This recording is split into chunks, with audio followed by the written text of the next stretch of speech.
आज आपण एका अशा अनुभवावर बोलणार आहोत जिथे श्रद्धा आणि वास्तव एकमेकांना भिडतात.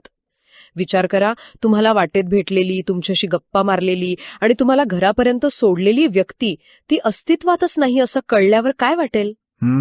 मीरा नावाच्या एका स्त्रीसोबत नेमकं हेच घडलं.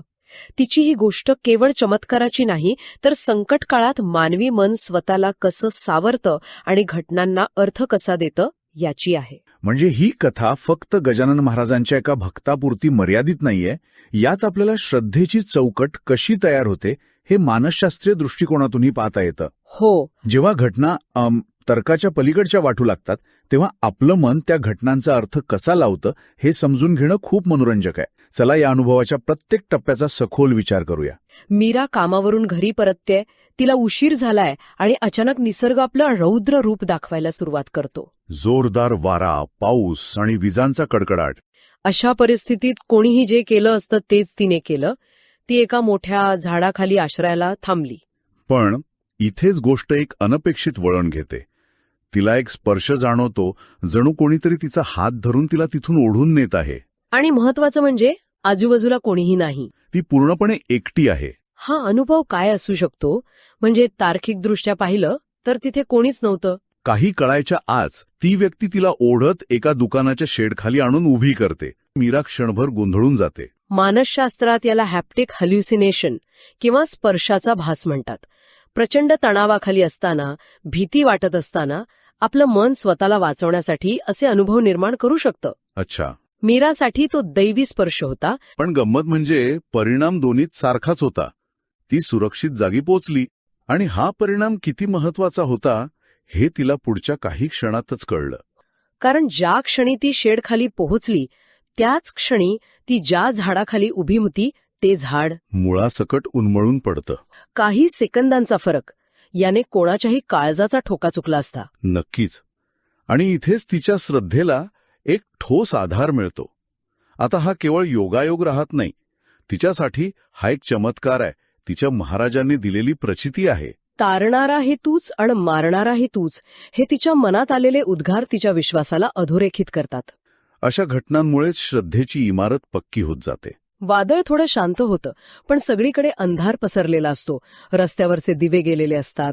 अशा परिस्थितीत भीती वाटणं स्वाभाविक आहे. त्याचवेळी तिला एक ओळखीचा आवाज ऐकू येतो. मीरे, पाहते तर दिनू काका. ते तिला रस्त्यात भेटतात आणि घरापर्यंत सोबत करतात. नारी गोष्ट आहे. याला दैवी हस्तक्षेप म्हणण्याची गरज नाही ना. आणि त्यांच्या गप्पाही अगदी सामान्य आहेत.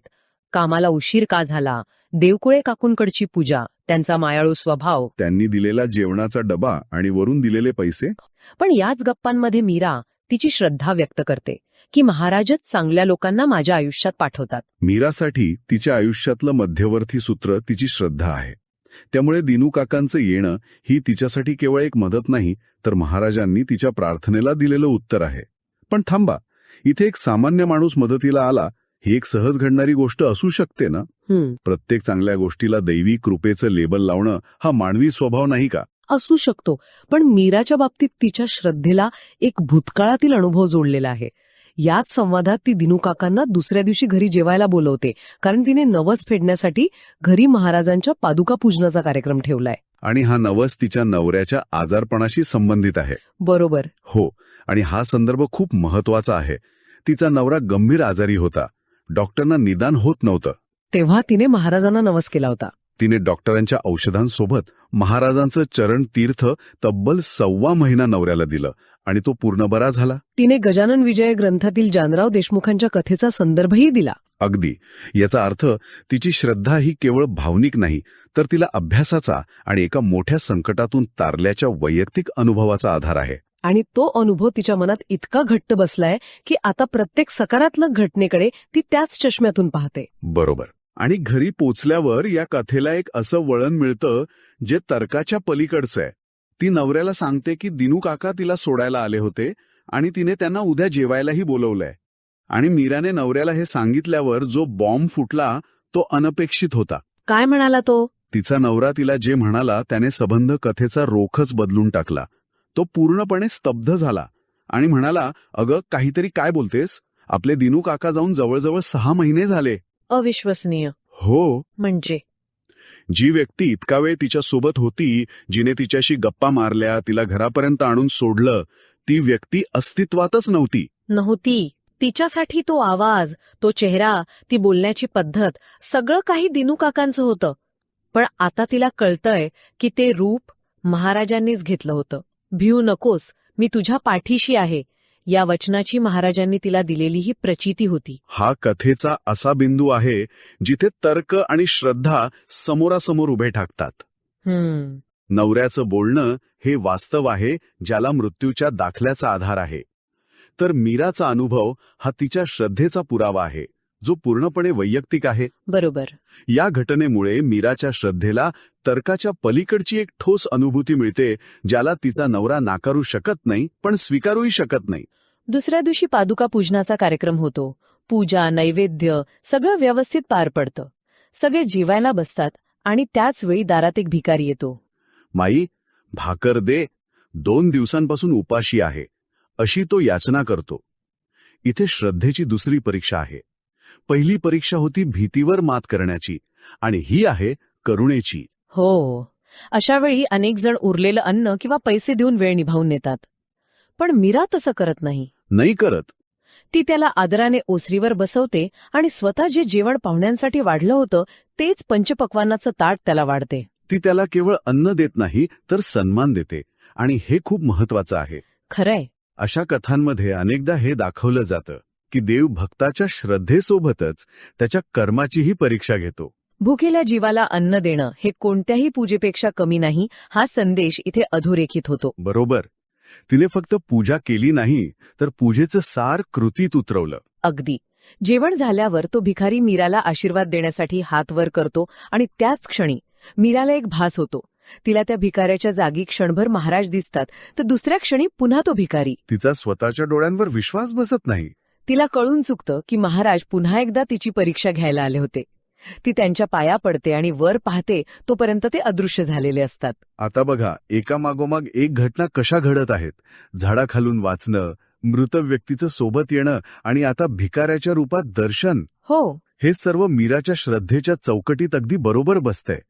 पण तिच्या नवऱ्याचं काय, जो हे सगळं बाहेरून पाहतोय? त्याच्यासाठी शेवटचा आणि निर्णायक धक्का अजून बाकी होता. ज्या क्षणी तो भिकारी अदृश्य होतो, त्याच क्षणी दारात एक कुरिअरवाला येतो. अच्छा. त्यात मीराच्या नवऱ्यासाठी कंपनीकडून आलेलं पत्र असतं. त्याला प्रमोशन आणि पगारवाढ मिळाल्याची ती बातमी असते. म्हणजे त्याचा आजार पूर्ण बरा होऊन तो नुकताच कामावर जाणार असतो, आणि त्याआधीच ही चांगली बातमी येते. हो. आता विचार करा, त्या नवऱ्याच्या मनात काय चलबिचल झाली असेल. बरोबर. एकीकडे त्याचा अविश्वास, दुसरीकडे त्याच्या डोळ्यासमोर घडलेल्या अतार्किक घटनांची मालिका, आणि तिसरीकडे ह्या सगळ्याचा शेवट एका अत्यंत सकारात्मक आणि वैयक्तिक फायद्याच्या बातमीने होतो. अगदी. झाडाखालून चमत्कारिकरित्या वाचणं, दिनू काकांच्या रूपातील महाराजांचा अनुभव, जो केवळ मीराचा अनुभव होता, भिकाऱ्याच्या रूपातील दर्शन, जे पुन्हा मीरानेच पाहिलं, आणि आता हे प्रमोशन, जे थेट त्याच्याशी संबंधित आहे. या सगळ्याचा परिणाम त्याच्यावर होतो. जो नवरा आधी तिच्या देवभक्तीची टिंगल करायचा, तोच आता पूर्णपणे बदलतो. इथे आपल्याला कॉग्निटिव्ह डिसोनन्स या संकल्पनेचं उत्तम उदाहरण दिसतं. म्हणजे त्याचा देव नाही किंवा हे सगळं थोथांड आहे हा विश्वास, आणि त्याच्या डोळ्यांसमोर घडलेल्या अतार्किक घटना, यात प्रचंड तफावत निर्माण झाली. हा मानसिक ताण असह्य झाल्यामुळे त्याच्याकडे 2च पर्याय होते.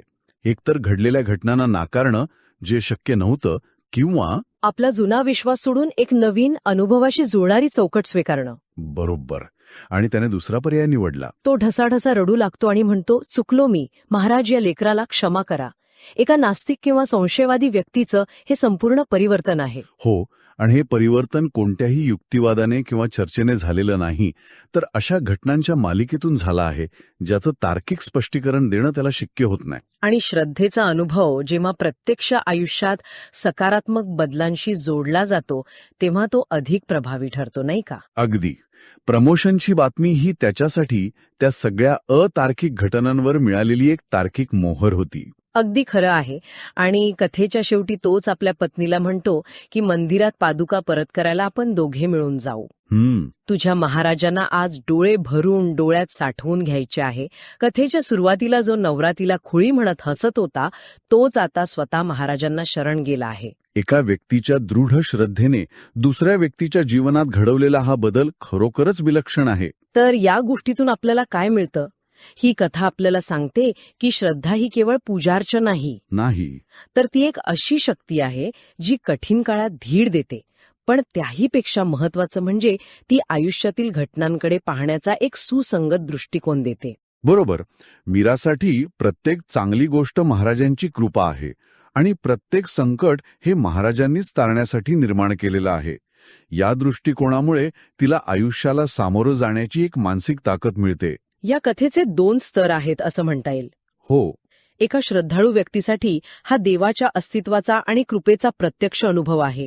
प्रत्येक घटना ही महाराजांची लीला आहे. आणि दुसऱ्या बाजूने पाहिल्यास ही श्रद्धा आणि मानवी मनाच्या कार्याची एक उत्तम केस स्टडी आहे. बरोबर. यात दिसतं की कसे वैयक्तिक अनुभव, धार्मिक ग्रंथ आणि चमत्कारिक वाटणाऱ्या घटना मिळून एखाद्या व्यक्तीचा जगाकडे पाहण्याचा दृष्टिकोन तयार करतात.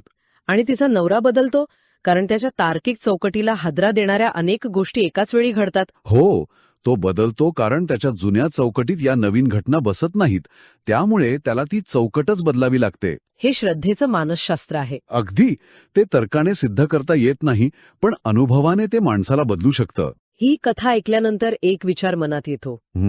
जेव्हा एखाद्याचा वैयक्तिक आणि अतूट श्रद्धेचा अनुभव जसा मीराचा होता दुसऱ्याच्या तर्काच्या किंवा वास्तवाच्या जसं तिच्या नवऱ्याचा होता पलीकडचा असतो, तेव्हा त्या 2 भिन्न दृष्टिकोनांमध्ये संवाद कसा साधला जाऊ शकतो हा प्रश्न विचार करण्यासारखा आहे.